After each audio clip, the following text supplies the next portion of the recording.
Bonjour, que la paix soit avec vous. Je poursuis la présentation des introductions introduites par des lettres.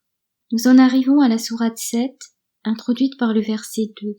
Il est rappelé qu'il s'agit d'une révélation dont le propos est d'avertir, mais aussi d'être un rappel aux croyants. Cela est développé dans l'introduction de la sourate 10, qui va du verset 2 au verset 10.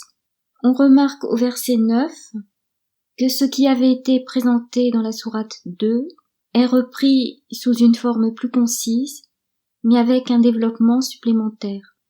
Ceux qui croient, c'est-à-dire ceux qui ont la foi, mais aussi ceux qui croient en la résurrection, c'est-à-dire ceux qui ont l'espérance, et font de bonnes œuvres, c'est-à-dire font la charité, eh bien leur Seigneur les guidera à cause de leur foi. Donc il s'agit là d'une précision supplémentaire. À ceux qui ont la volonté d'avoir la foi, eh bien le Seigneur leur accordera d'être bien guidés.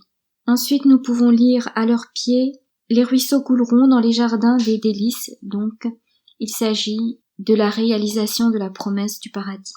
Au verset 10, nous avons la louange des anges que nous retrouvons également dans les évangiles.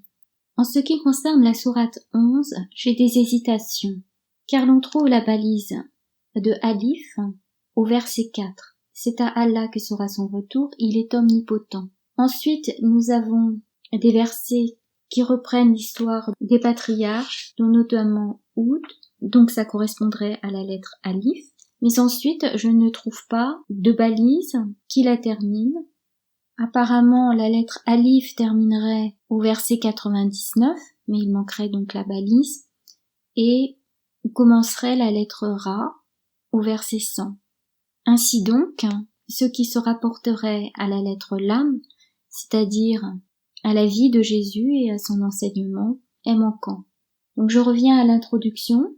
Il est toujours fait référence à la sagesse, qui est un don de l'Esprit Saint, et donc on y rappelle le rôle du prophète, qui est d'avertir et d'annoncer, au verset 2. Au verset 3, il est rappelé la manière dont il faut s'adresser à Dieu en communauté. D'abord, demander pardon, ensuite revenir à lui. C'est la manière dont commence toute messe dans la liturgie catholique. En effet, toute messe commence par ces paroles. Je confesse à Dieu Tout-Puissant, je reconnais devant mes frères que j'ai péché, en pensée, en parole, par action et par omission. Oui, j'ai vraiment péché. C'est pourquoi je supplie la Vierge Marie, les anges et tous les saints, et vous aussi, mes frères, de prier pour moi le Seigneur notre Dieu. Donc il s'agit bien de demander pardon. Ensuite, nous revenons à Dieu dans un dialogue solennel entre le prêtre et l'assemblée des fidèles, et qui est le suivant. Le Seigneur soit avec vous, et avec votre esprit. Élevons notre cœur, nous le tournons vers le Seigneur. Rendons grâce au Seigneur notre Dieu, cela est juste et bon. Vraiment, il est juste et bon de te rendre grâce, avec tous les anges et tous les saints. Ainsi donc, je suppose que les chrétiens et les musulmans ont aussi cela en commun. La sourate 12 sera introduite par les versets 1 à 3. La révélation a été manifestée en langue arabe, et pour une raison bien précise, c'est pour que les personnes soient en capacité de raisonner, car la révélation se fait notamment au moyen de récits. Ainsi donc, le croyant doit être en capacité de pouvoir comprendre la manière dont s'articule le récit. Il s'agit bien d'un rappel, puisqu'il est dit « même si tu étais auparavant du nombre des inattentifs ». La sourate 13 serait introduite par le seul premier verset, où est spécifié qu'il s'agit de la vérité, et où il est rappelé que la plupart des gens ne croient pas. La sourate 14 serait introduite par les versets 1 à 4. Dans le verset 1 est précisée la mission du prophète, c'est de faire sortir les gens des ténèbres vers la lumière.